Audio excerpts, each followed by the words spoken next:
Root rot number 2.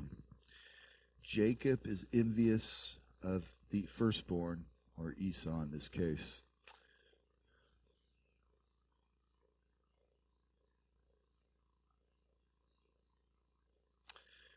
Our verse is continuing on. It says, once when Jacob was cooking stew, Esau came in from the field, and he was exhausted. And Esau said to Jacob, give me some of that red stew, for I am exhausted. Therefore his name was called Edom. And Jacob said, sell me your birthright now. And Esau said, I am about to die. What is use of the birthright to me? And Jacob said, swear to me now. So he swore to him and sold his birthright. Then Jacob gave Esau bread and lentil stew, and he ate and drank and rose and went his way. Thus Esau despised his birthright. Genesis 25. Imagine yourself as a 6th century Jew hearing this passage read in synagogue. Can you be sitting there going, that loser Esau got just what he deserved, despising the birthright. Jacob is the man. And there is a certain logic to that, right? There's a certain rightness to that. Esau did despise the promise of God. He did not hold it precious. But in concentrating on Esau, we miss a more refined and perhaps a little deeper problem. And that problem is that Jacob was envious of Esau and the promise of being firstborn. Thomas Aquinas defines envy as the sorrow at another's good. Sorrow at another's good. And we're going to spend a few moments in unpacking that. But first, we got to talk about the idea that envy is not the same as ambition or aspiration to attain the good that another person has.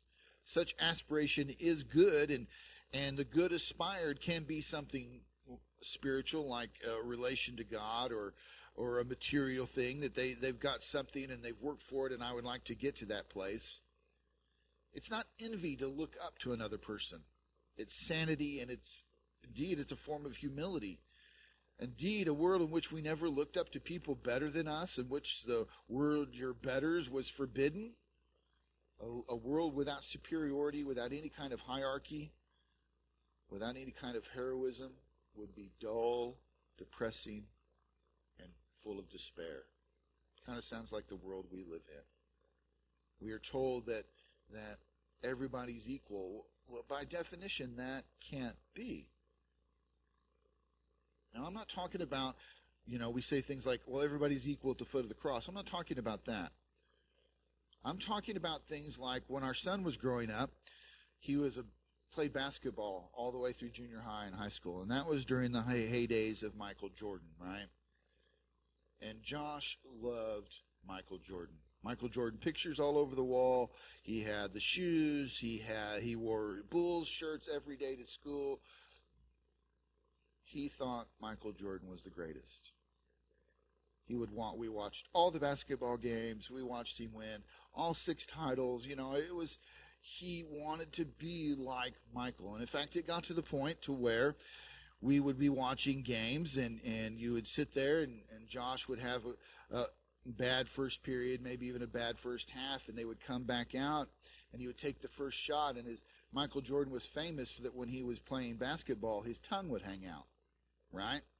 And he would start a game and you wouldn't see it, but once the Bulls got down or Jordan got on a roll, his tongue would hang out like that, and you'd go, oh, he's going to dunk. Boom, he dunks on the guy, right? Or there's 3 points. There's another 3 points. He had a game where he had like 9 3-pointers in a row, and all 9 times his tongue was hanging out like that. And you're like, and Josh got to where he was hanging his tongue out like that. I mean, he wanted to be like Michael so much that he copied not just the way he dribbled or the way he shot. He even got to the point where he started taking on his personality of hanging his tongue out, right? There's nothing wrong with that. Jordan, in my opinion, is the greatest basketball to ever play, right? That's right.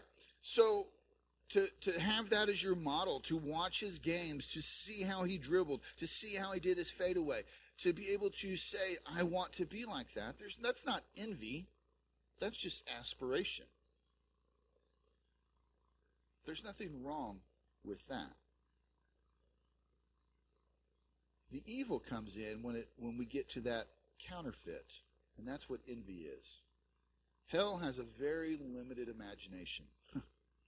The good things of which envy counterfeit are rare and valuable. That is, aspiration and heroism. The saints and those that we admire are not rivals that threaten us or we threaten them. They're the inspiration of who we want to become. Perhaps anything that we could have imagined for ourselves. The Holy Spirit's called the Lord and the giver of life, and He draws power not just from the Godhead in the sense that they are the creators, but because the people that are around us, especially in the church, but even in Josh and Michael Jordan's relationship, He gives life because they have the life of God in them. And how can they not but give that life to us? To be with the people that we aspire to be like is to become more alive. Now, I've had this happen in my life, and I didn't even realize it was happening at the time.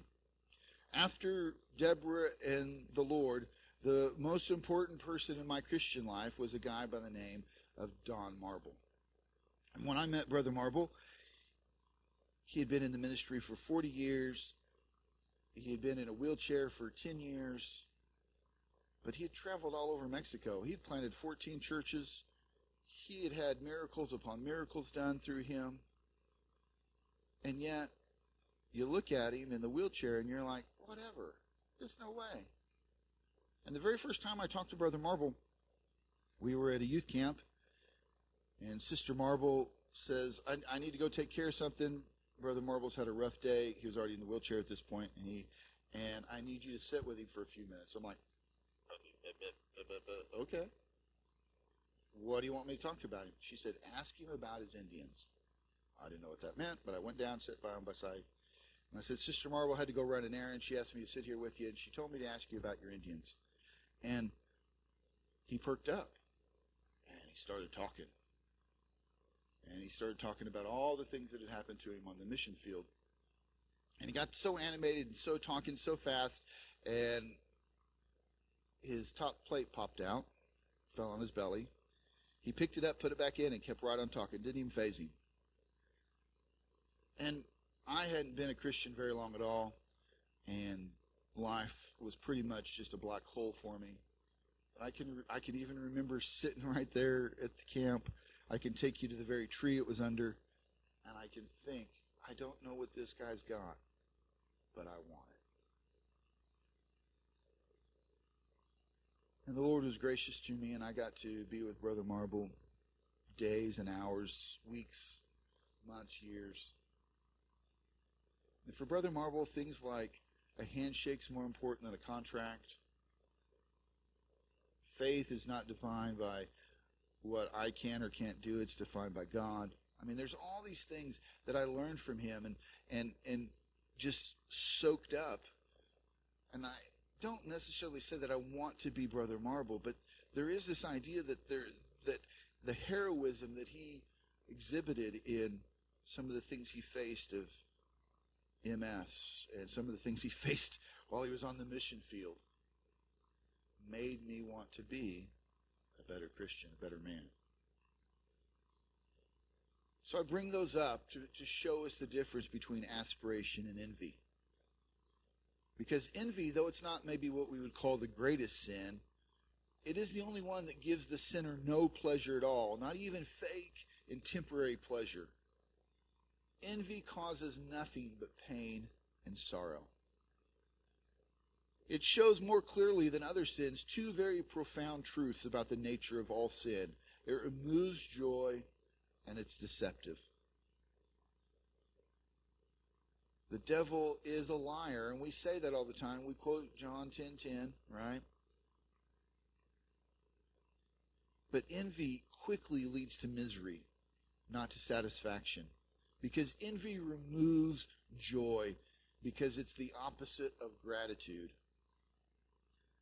And gratitude is the seed bay of joy. A man without gratitude is a fake man, a pseudo-man. Every moment of our lives is an invitation to live in thankfulness. We're always confronted by the half-empty glass and the half-full glass. Our worlds and our lives are very finite. They're never fully empty. They're never fully filled. And we always have opportunities for gratitude or ingratitude, resentment or joy, bitterness or happiness. Envy is a deadly sin in that it leads to the worst sins of all, lovelessness. Anger leads to lovelessness too, but envy gets there a lot quicker. For anger leads to lovelessness by gradual increase. Envy just goes there full speed. Because we sorrow, we're sad that we don't have someone else's good. And not only that, but envy hates the other for having the good. Envy is a deadly sin in that it destroys that fundamental human solidarity, that fundamental human neighborliness, that fundamental human family. We need each other. But the moment that you start to envy, you start to say, I don't want you in my life because you have something I don't. You know, James tells us to weep with those who weep and rejoice for those who weep. But envy would say, no, I can't be with you. You're nothing but an at. You're nothing but something less than me because you have something that I want. I don't want to be with you. I want that. Envy refuses that primal fact that we are one body, both physically, together like this, and mystically. We're both sacred and imperfect. The church is envious in that we're offended at other people's talents and successes. We're rivals against other denominations. We're rivals of pastors and leaders within a denomination, perhaps even within the same town. We're envious of other churches and the mega churches, and we don't like the fact that that church got that, or they have a new donor, or they got a new this, or they got a new that. We take pleasure in other people's difficulties. We express ill will. We read false motives into people's behaviors. We belittle them. We backbite. That's saying something bad, even if it's true, behind another person's back. Slander, which is saying something in the open, even if it's true, that causes them character loss. We like gossip. We like fostering or organizing antagonism against others. We have a prejudice against those that we feel are inferior to us.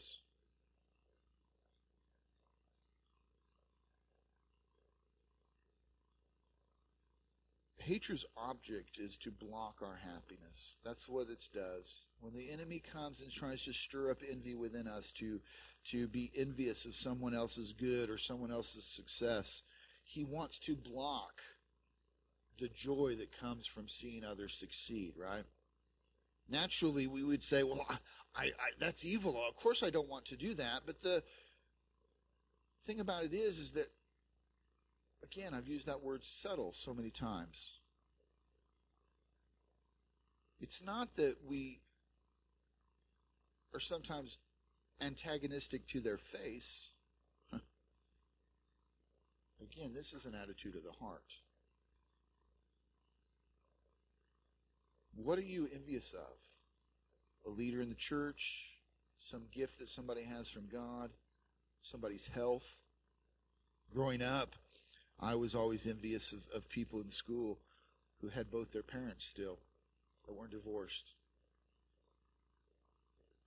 They always just, or got to do things that I didn't get to do as far as being on the sports team or being in band or, all those kind of things. It got to where I just didn't just want to be in band. I disliked the people that were in band.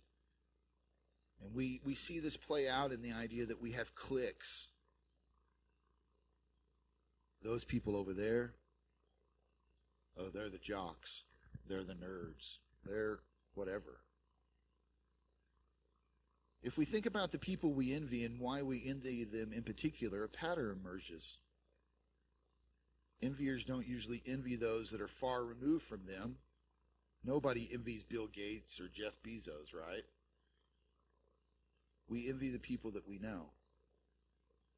as a person that likes to sit in the chair and watch TV, I am not envious of the person that can get up and do the Olympic 5K, right? I don't even get envious of those who do the Joplin 5K, right? But another preacher? Oh, yeah. In fact, I saw this play out in my own life. I was at a ministry assignment, and to the minister's face, I was always kind and polite, give good advice, pray with them. But Deborah can tell you that I would come home and do nothing but complain about this person the whole time. Ministry with them for years.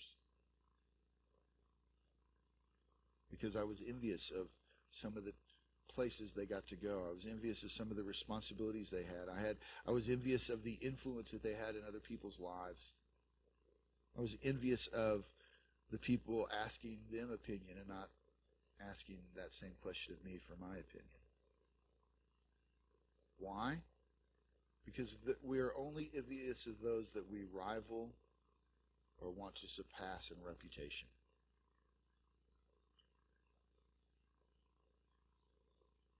It's not that I want to be Bill Gates or Jeff Bezos. I just want to make $10 more than my brother-in-law does.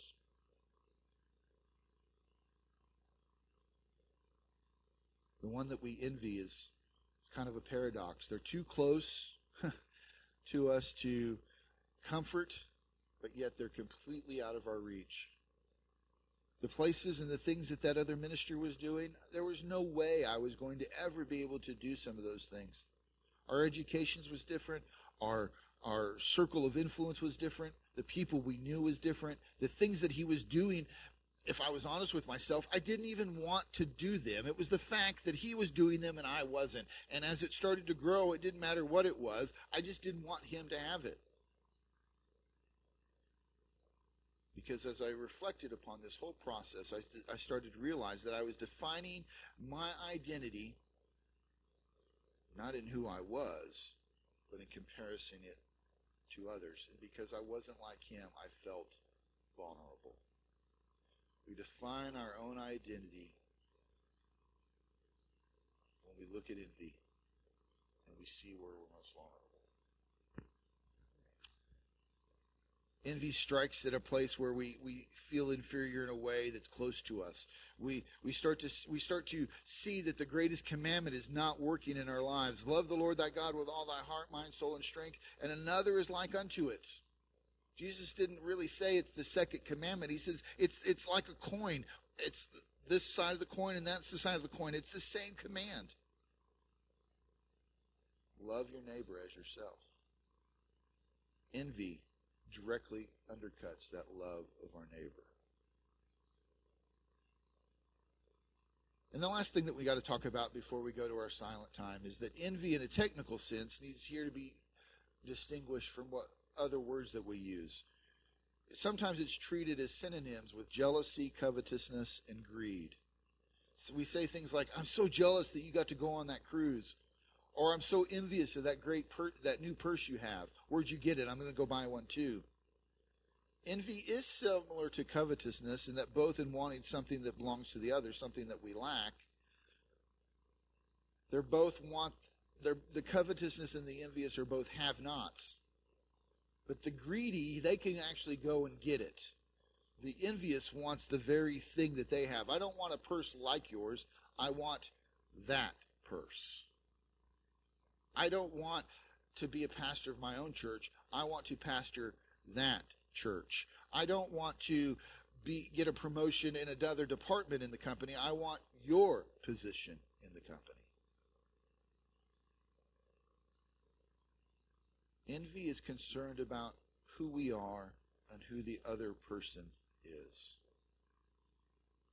There's a difference between driving a BMW because you're a car enthusiast and wanting a BMW because you don't want to feel less than the people on your cul-de-sac.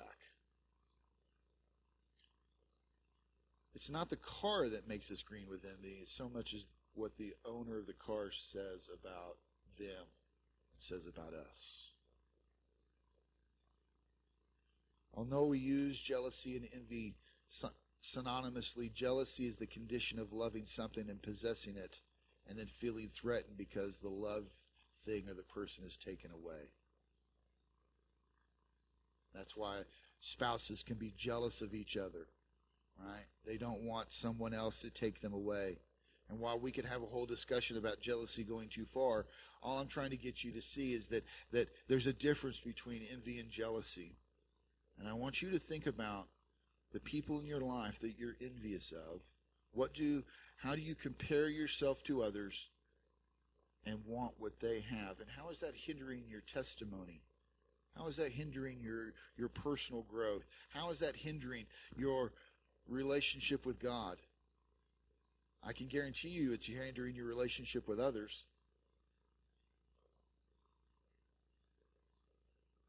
And the other thing about it is the other person doesn't even need to know that you're envious of them. In my case, the other minister didn't know. And if I was to go to him, I don't know that he would understand, because I never gave voice to it. I never let it affect our relationship like that, right? There was people around me who knew. There was even people at the time who tried to get me to see it. And I'm like, that's not me. I'm holy.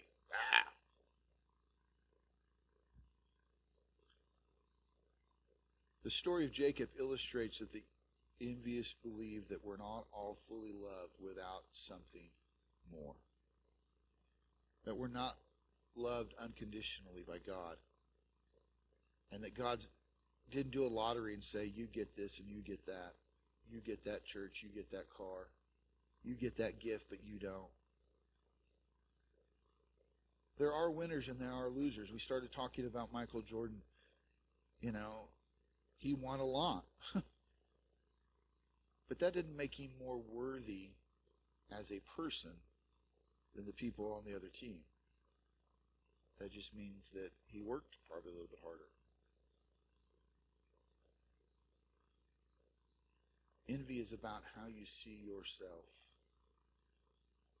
It has really nothing to do with the other person, with their gifts, their talents, their possessions. It has to do with trusting God, that God loves you, God knows where you're at, and God has given you what you need. Envy involves a sense of inferiority, which leads to a lack of self-love, which keeps us from loving our neighbor as we should. Let's go to our time of silence.